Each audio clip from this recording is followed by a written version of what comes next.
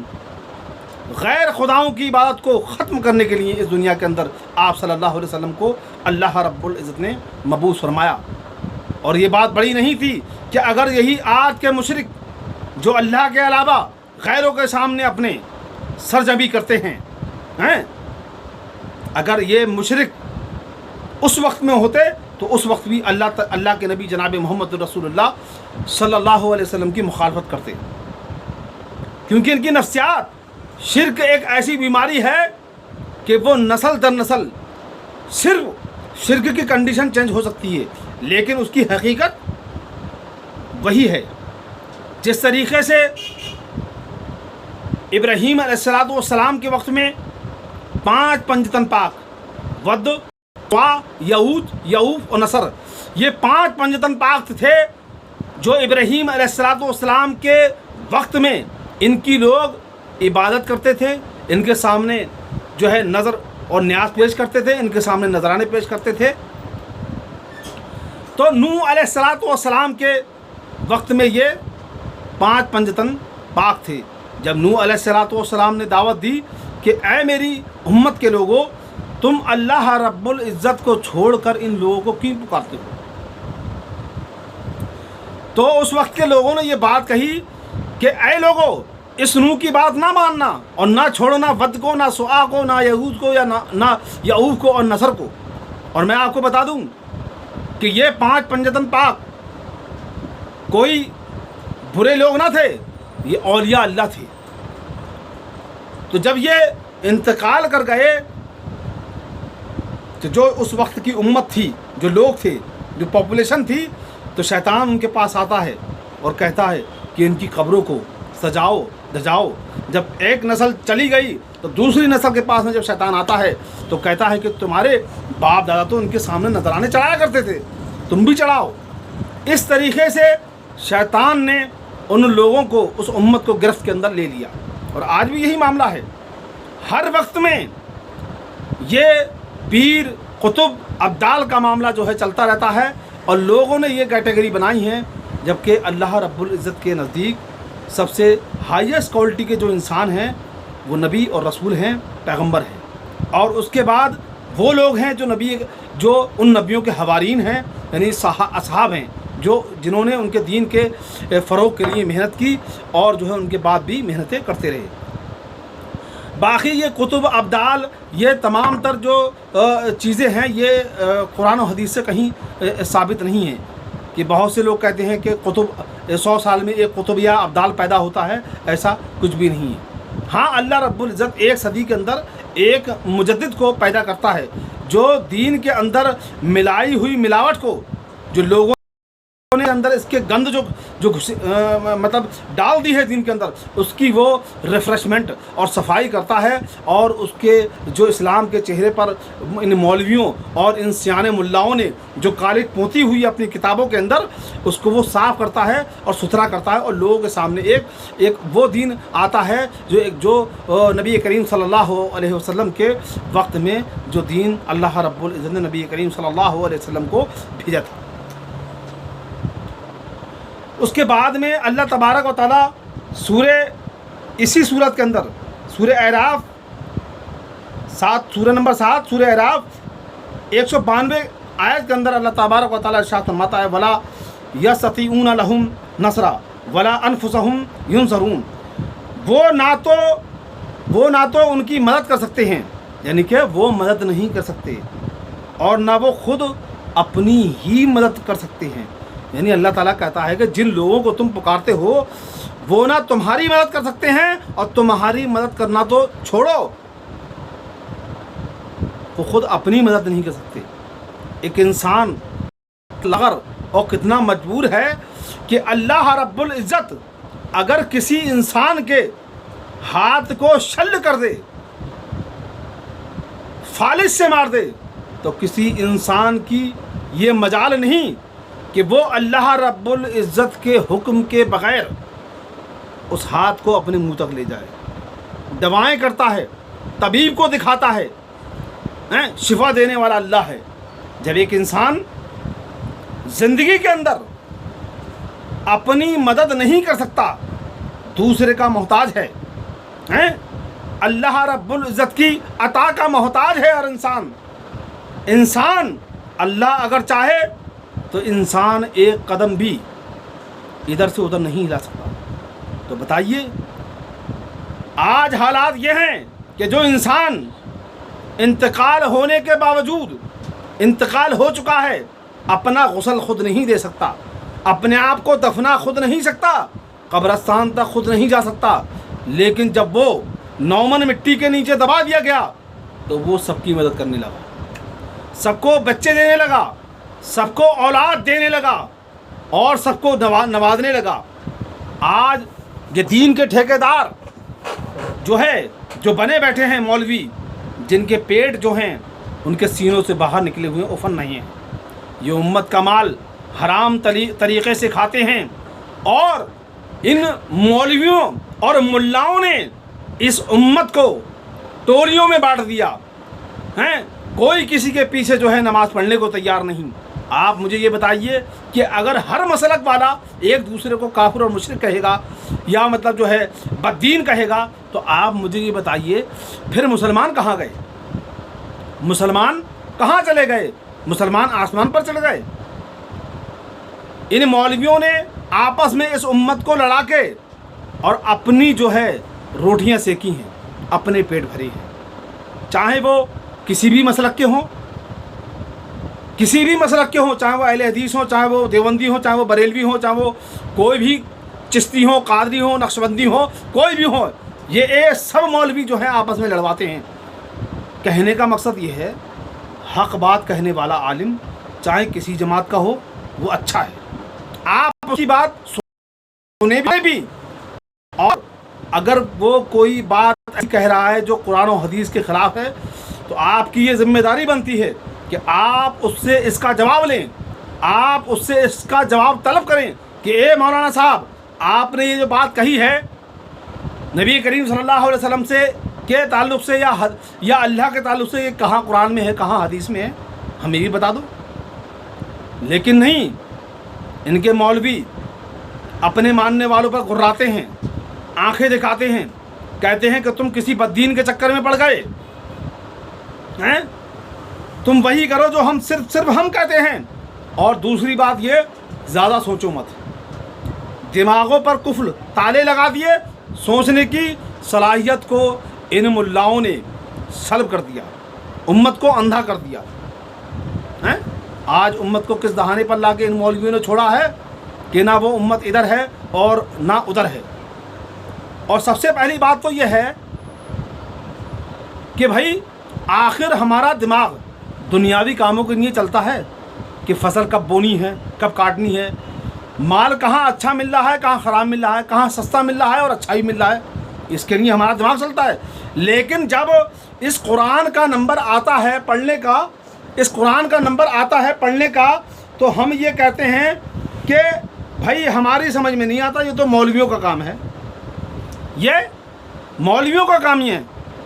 قرآن کو پڑھنا صرف مولویوں کے لیے ہے نہیں، بلکہ یہ فردن ہر مسلمان کی ذمہ داری ہے کہ اس قرآن کو پڑھے، سمجھے اور اس پر عمل کرے، خود بھی اور دوسروں کو بھی کروائے۔ یہ کسی مولوی کی ذمہ داری نہیں ہے۔ اور یہ سیانے مولوی، آج آپ دیکھیں، قسم رب کعبہ کی،